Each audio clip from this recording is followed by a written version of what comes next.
Racist waiter throws water at pregnant black woman, unaware that she is the wife of the SEAL team captain. And what happened 48 hours later made him regret every second of that night. The cold water hit Jasmine squarely, soaking her 8-month pregnant body. The silence that took over the Riverside restaurant was absolute. All 47 customers froze with their forks in the air, conversations died mid-sentence, and even the background music seemed to decrease in volume. Derek, the 28-year-old waiter who had just committed that act, didn't even try to hide the smile of satisfaction that sprouted from the corner of his mouth. "Oops, how careless of me," he said, his voice dripping with venom disguised as false concern. "Maybe you should have stayed home instead of pretending you can afford to eat here." Jasmine was 31 years old and never imagined that a simple birthday dinner would turn into the worst episode of racism she had ever faced. She had been there for 25 minutes, waiting patiently for her husband, who was late because of a business meeting. 25 minutes that Derek spent casting contemptuous glances, deliberately delaying bringing the menu, making passive-aggressive comments about people who don't know their place. Cold water ran down her face, dripped from her hair, and formed puddles around her feet. Jasmine felt the baby move inside her, as if even her unborn daughter could feel the humiliation that burned deeper than any physical cold. "Need help cleaning that up?" Derek asked, his voice loud enough for the entire restaurant to hear. "Or maybe you need to borrow money to pay the bill you clearly can't afford?" But something strange happened. Instead of breaking down, instead of screaming or crying or running away from that place, Jasmine simply took a deep breath. Her eyes, which seconds before had been brimming with tears, now carried something different. Something that made Derek take an involuntary step back. "Are you sure you want to do this?" Jasmine asked, her voice low but carrying a weight that cut through the air like a blade. It wasn't a threat. It was a genuine, almost concerned question. Derek laughed, turning to a coworker who was watching the scene with visible discomfort. "Did you hear that, Jason? She's threatening me now." He turned his attention back to Jasmine, puffing out his chest. "Listen here, sweetheart. This restaurant caters to a specific type of clientele. Real people. People who actually belong in places like this. Not people like you trying to impress who knows who." Jasmine reached for her purse with hands that were surprisingly steady for someone who had just been publicly humiliated. She took out a wallet and, with deliberate movements, placed exactly $200 in $50 bills on the wet table. "For the water I didn't order," she said simply. "And for your tip. You clearly need it more than I do." Derek stared at the money, confused by her reaction. He had expected shouting, tears, despair. Not this disconcerting calm. "Are you going to stand there or let me leave?" Jasmine asked, rising with a dignity that made several customers lower their heads in shame at having witnessed this without reacting. That's when Derek made his second fatal mistake of the night. "You can go. And don't come back. People like you should know that there are places where you're just not welcome." Jasmine stopped at the door, looked back one last time, and Derek could have sworn he saw something in her eyes that sent a chill down his spine. It wasn't anger. It was almost pity. "You should have done your research first," she said softly, and then left. Derek returned to the counter, still smiling, counting the $200 for his colleagues as if it were a trophy. "I finally put someone in their place," he boasted, completely ignoring the disapproving looks from Jason and assistant manager Amanda. What Derek didn't see was Jasmine leaning against the outside wall of the restaurant, shivering not from the cold, but from an explosive mixture of anger, humiliation, and something more dangerous, cold, calculated determination. She pulled out her cell phone and typed a quick message, "I need you. Now. Riverside Restaurant." The reply came in less than 10 seconds, "On my way. 8 minutes." Jasmine looked at her reflection in the dark window of the building next door. A soaked, pregnant black woman who had just been publicly torn apart because of the color of her skin. But behind that reflection, Derek couldn't see the truth that would completely destroy him. Nathan Cruz wasn't just her husband. He was a former Navy SEAL captain with 15 years of active service, 3 medals of honor, and connections that went far beyond what any arrogant restaurant waiter could imagine. Now he ran the largest private security company on the East Coast, with government contracts and clients ranging from multinational CEOs to senators. But Derek would only find that out when it was too late. 8 minutes later, a black SUV pulled up in front of the restaurant. A tall man got out of the vehicle with movements that showed years of military training. Nathan was 36 years old and had that look on his face that made even innocent people feel nervous. When he saw Jasmine still wet, shivering on the sidewalk, something changed in his eyes. Something dangerous. What happened? Nathan asked, his voice deadly calm as he gently wrapped his wife in his coat. Jasmine looked at the restaurant, then at her husband. Someone needs to learn about respect. Nathan nodded slowly, his jaw tense. Name? Derek. Waiter. Blonde hair, tattoo on his left arm. Nathan pulled out his cell phone and made a call. Tony, I need you to do something for me. Discreet, but thorough. Everything you can find. He gave the details, hung up, and looked at the restaurant with the same expression he used before high-risk missions. Inside Riverside, Derek was having the best night of the week, completely oblivious to the fact that his life was about to fall apart in ways his limited mind couldn't even comprehend. Because what Derek didn't know was that Nathan Cruz didn't solve problems with violence. He solved them with surgical precision, infinite patience, and resources that turned lives to ashes without leaving fingerprints. And Jasmine? She wasn't just the wife of a former SEAL. She was the human resources director of one of the largest hotel chains in the country. A chain that, coincidentally, had been considering buying that very restaurant 3 weeks ago. Derek had just thrown water on the only person who could have saved his job, his reputation, and his life as he knew it. As Jasmine warmed herself inside the SUV, she closed her eyes, feeling the baby kick once more. I'm sorry, little one, she whispered to her belly. Mommy promises you'll grow up in a world where this doesn't go unpunished. Nathan held her hand, his fingers intertwined with hers. He said nothing. He didn't need to. They both knew that what would come next would not be explosive or violent revenge. It would be something much worse for Derek, the slow and methodical destruction of everything he took for granted in life. If you're feeling the same way Jasmine felt, that cold anger that only injustice can cause, then you'll want to follow every second of what happens when someone messes with the wrong family. Because in the coming days, Derek was going to find out that underestimating people comes at a very, very high price. Inside the SUV, as the heater finally dried her soaked clothes, Jasmine stared intently at the restaurant through the dark window. Nathan had been on the phone for 15 minutes, his voice low but authoritative as he gave precise instructions to people whose names Jasmine preferred not to know. I want to know everything about him by 6 o'clock tomorrow morning. Previous employment, debts, who he lives with, where he drinks on weekends. Everything. Nathan hung up and held his wife's hand. Let's go home. You need to rest. No. Jasmine's voice came out firmer than she expected. I need you to understand something, Nathan. This wasn't just about me. It was about our daughter. It was about all the times someone like Derek looks at people like me and decides we don't deserve to occupy the same space as them. Nathan knew that look. It was the same look Jasmine had when, at 23, she decided to go to college to study human resources while working 3 different jobs. The same look she had when she confronted a boss who tried to grope her and drove him into bankruptcy. Jasmine wasn't just his wife. She was a woman who turned humiliation into fuel.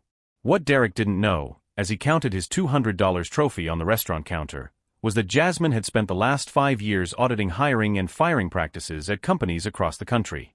She knew exactly how to identify patterns of discrimination, how to document toxic behavior, and how to turn isolated incidents into evidence of a sick corporate culture. And she was about to use every ounce of that knowledge against Riverside Restaurant. 3 days later, Derek was having what he considered a normal week. A few annoying customers, some mediocre tips, but nothing that could wipe the satisfied smile off his face whenever he remembered that woman who knew her place. He had told the story at least 10 times to different friends, each version becoming more heroic than the last. Man, you should have seen her face when I threw the water, Derek laughed as he drank beer with his friend Tyler on Thursday night. She thought she could come here with that attitude, pretending to be rich. I showed her where people like her belong. Tyler gave an uncomfortable laugh. I don't know, man. Throwing water at a pregnant woman is kind of harsh, isn't it? Oh, come on. She probably wasn't even really pregnant. Just making a scene to get attention.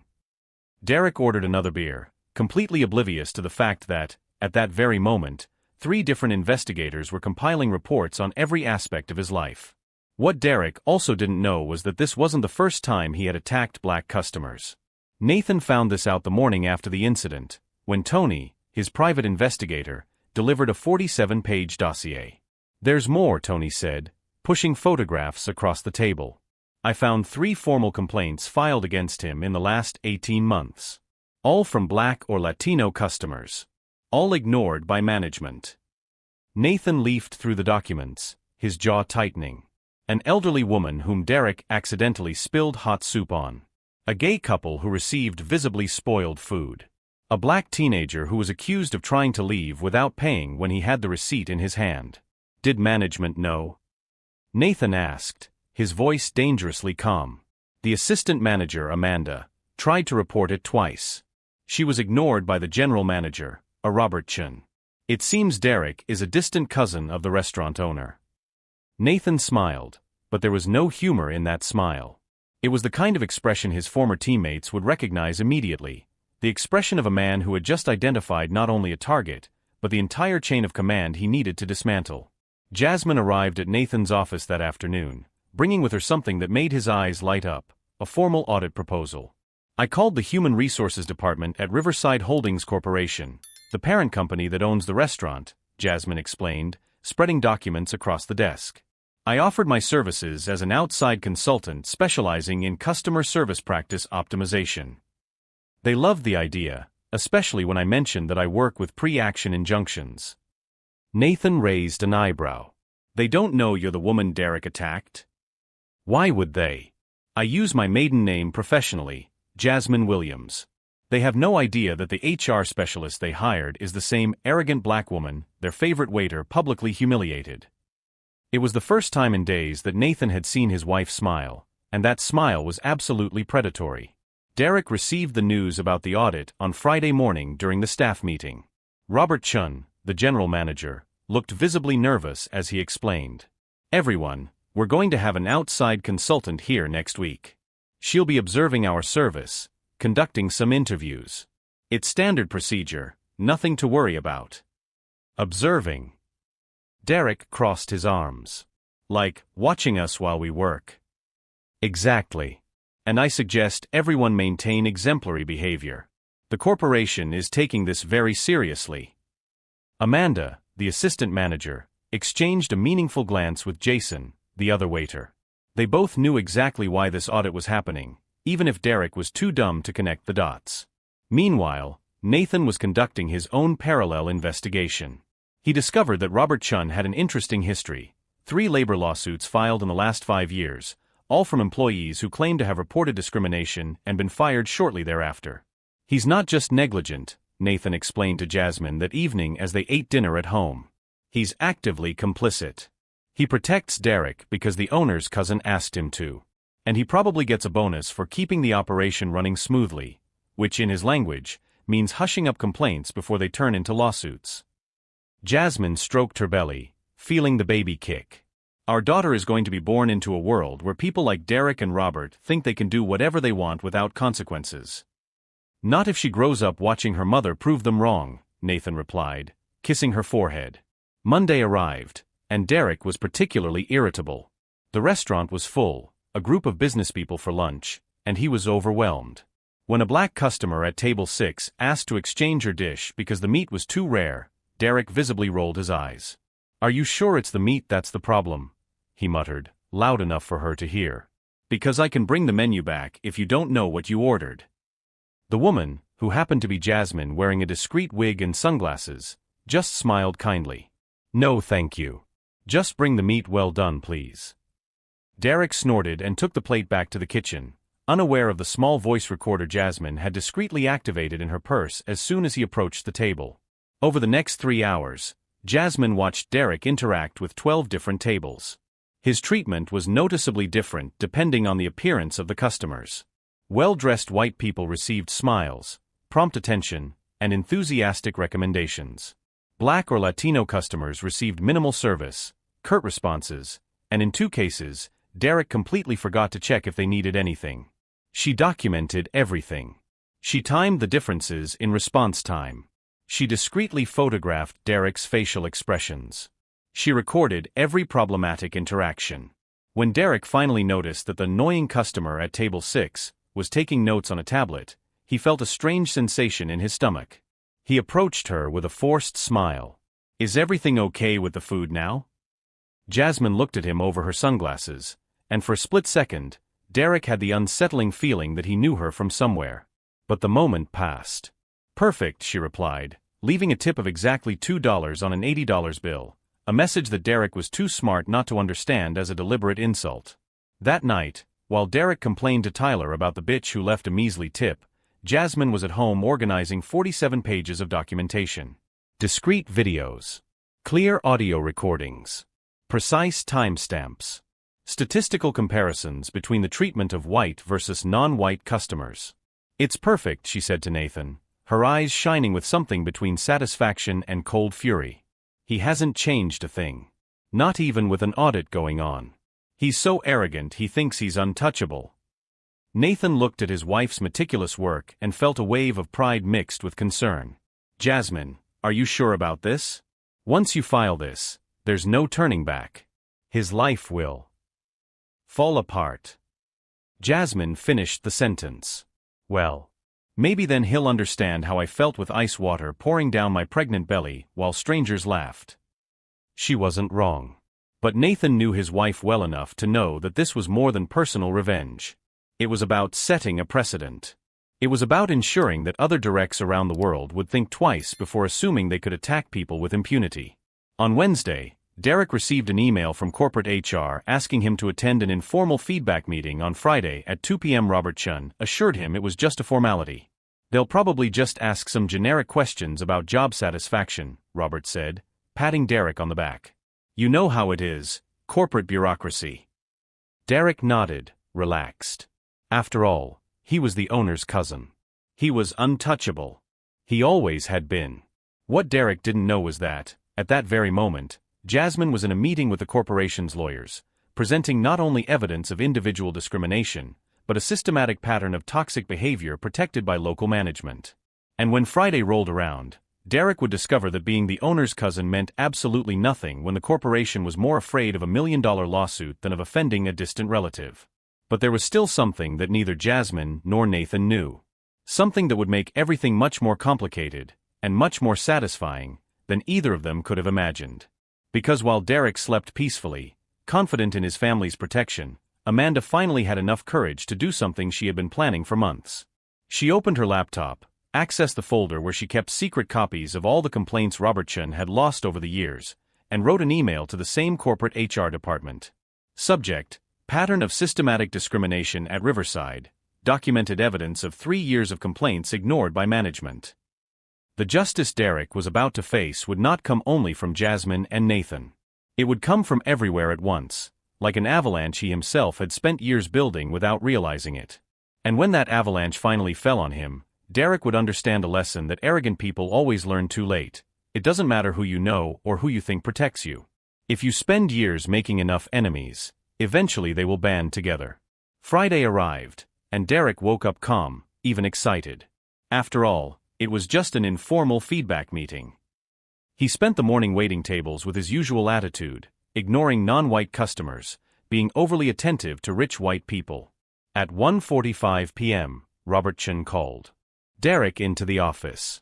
"Look, the meeting is just a formality. Answer the questions, smile, and everything will be fine. Your family."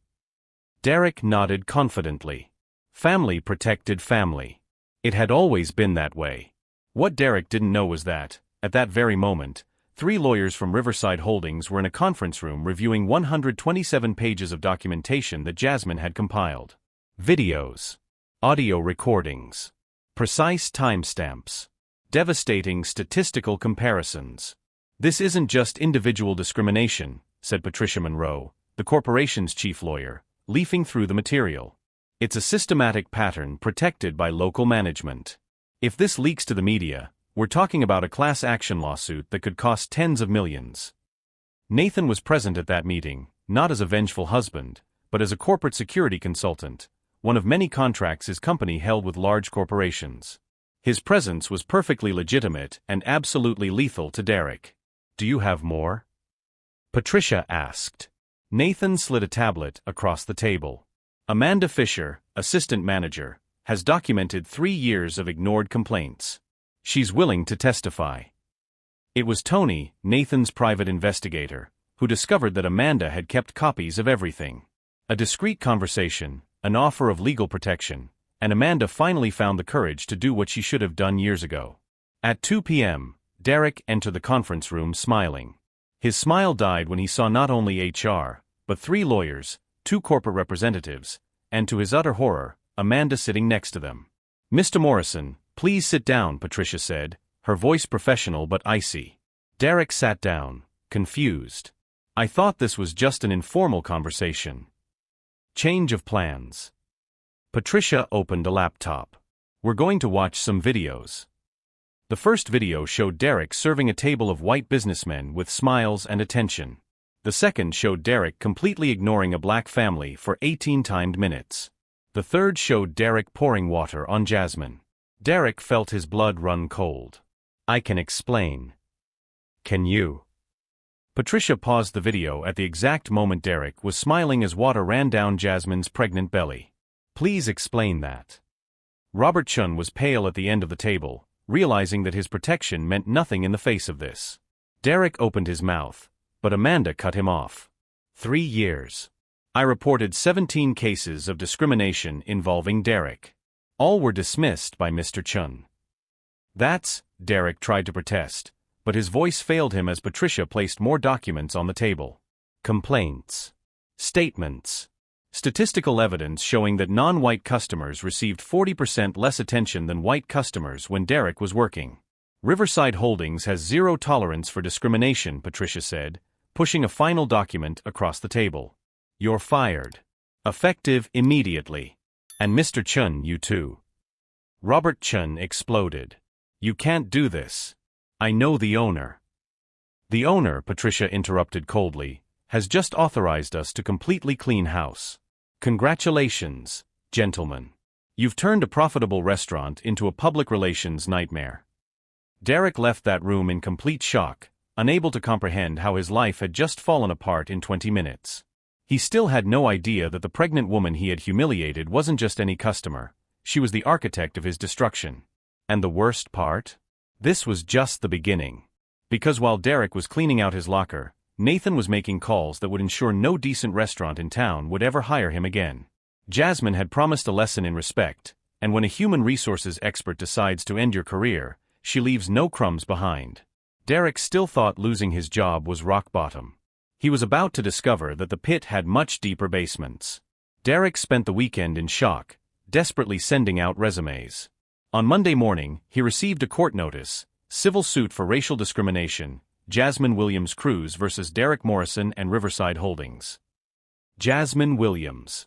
The name sounded familiar, but Derek couldn't connect the dots until he opened the attached document and saw the photo of the plaintiff. It was her. The pregnant woman. The woman he had doused with ice water. His stomach dropped when he read her full last name, Cruz. No. Derek opened Google with trembling hands. Nathan Cruz plus Jasmine Cruz. The first photo that appeared was from a charity event. Nathan Cruz, CEO of Cruz Security Solutions, former Navy SEAL captain, alongside his wife Jasmine Williams Cruz, HR director at Starlight Hotels and Resorts. Derek felt the world spin. She wasn't just the wife of a former SEAL. She was an executive at one of the largest hotel chains in the country. The same chain that, Derek discovered with growing horror, was in negotiations to buy the Riverside restaurant. His phone rang. Unknown number. "Hello. Mr. Morrison, this is Patricia Monroe from the law firm representing Ms. Cruz." The voice was professional and icy. "I would like to inform you that we have compiled evidence of a 3-year pattern of documented racial discrimination. We have 23 videos, 47 audio recordings, and statements from 19 witnesses." Derek couldn't breathe properly. "In addition to the $2.3 million civil suit for emotional distress," Patricia continued, "we have also filed a formal complaint with the Department of Civil Rights. Your conduct is under criminal investigation under federal discrimination laws." I didn't know who she was." "Exactly the point, Mr. Morrison. The problem isn't who she was. It's how you treated her because of who you thought she was." Derek hung up with trembling hands. He checked his social media and discovered that the video of him pouring water on Jasmine had gone viral. 8.7 million views. Comments calling him a racist. Threats. His full name, photo, everything exposed. 3 days later, Derek was in Nathan's office being forced to watch all the videos Jasmine had compiled. Every insult. Every customer ignored. Every microaggression from the last 3 years, now documented with precise timestamps. "You didn't attack my wife because she was poor," Nathan said, his voice dangerously calm. "You attacked her because she was black. And now? Now you're going to understand that actions have consequences." Derek left that office knowing he was finished. No restaurant in town would hire him. The civil lawsuit would leave him in debt for the rest of his life. His face was everywhere as a symbol of casual racism. Jasmine watched Derek leave through Nathan's office window, her hand caressing her belly where her daughter kicked gently. "Our daughter will grow up knowing that dignity is non-negotiable," she said calmly. Nathan hugged his wife, watching Derek disappear into the crowd, a man who discovered too late that underestimating people costs far more than he could ever pay. But Derek's story still had a final chapter. And when you find out what happened 6 months later, you'll understand that some lessons about respect need to be learned the hard way. 6 months later, Derek was waiting tables at a roadside diner 50 miles outside the city. Minimum wage, no decent tips, no family protection. The $2.3 million civil suit had been reduced to $380,000 in a settlement, still a debt that would follow him for the next 15 years. Every night, Derek would return to his one-bedroom apartment shared with 2 other tenants, open his laptop, and see his own face in articles about systemic racism in restaurants. His name appeared in corporate training sessions as an example of what not to do. Universities used his case in professional ethics classes. Tyler, his former colleague, had sent him a message weeks ago: "Man, you've literally become a case study on how arrogance and racism destroy careers. Professors are using you as an example of stupidity." But the moment that really broke Derek was when, 3 months after being fired, he was delivering food to pay his legal bills. The address was an elegant house in the suburbs. When the door opened, there was Jasmine, holding a newborn baby in her arms. Derek froze. Jasmine recognized him immediately. "Your deliveries," he muttered, holding out the bag with trembling hands. Jasmine took the food, then looked him straight in the eye. "My daughter was born 3 weeks ago. Isabella Cruz. Healthy, perfect, loved." She paused. "Despite all the stress you caused during my pregnancy." Derek couldn't speak. Tears burned his eyes. "You know what I'll teach her." Jasmine continued, her voice firm but not cruel. "That dignity is priceless. That respect is non-negotiable. And that people who judge others by the color of their skin always pay for it." She closed the door gently, leaving Derek standing there, confronting the full weight of what he had done. Nathan watched from the window as Derek walked back to his old car. Did he learn his lesson? "I don't know," Jasmine replied, rocking Isabella. "But our daughter will grow up knowing that justice exists. That people like us don't bow our heads. And that respect is earned, not imposed." Meanwhile, the Riverside restaurant, now owned by Starlight Hotels after the purchase was finalized, had implemented mandatory diversity training, hired a more diverse staff, and become a model of inclusion. Amanda was promoted to general manager. 3 of the customers Derek had mistreated sued the former management and won.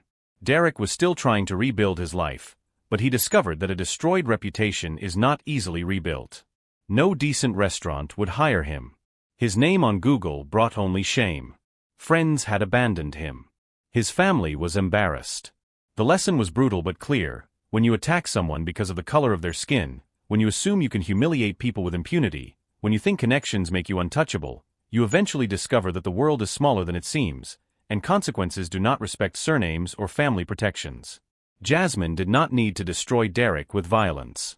She destroyed him with something much more powerful: documented truth, systematic justice, and an absolute refusal to accept disrespect as normal.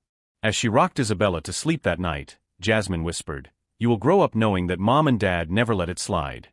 That dignity must be defended. Always." Nathan kissed his wife's forehead. The best revenge isn't to make someone suffer. It's to build something so beautiful that they realize what they lost by choosing hatred. If this story touched you, if you faced prejudice or seen injustice happen, subscribe to the channel. Because stories like this prove that respect is not optional, and people who underestimate others always learn this lesson the hard way.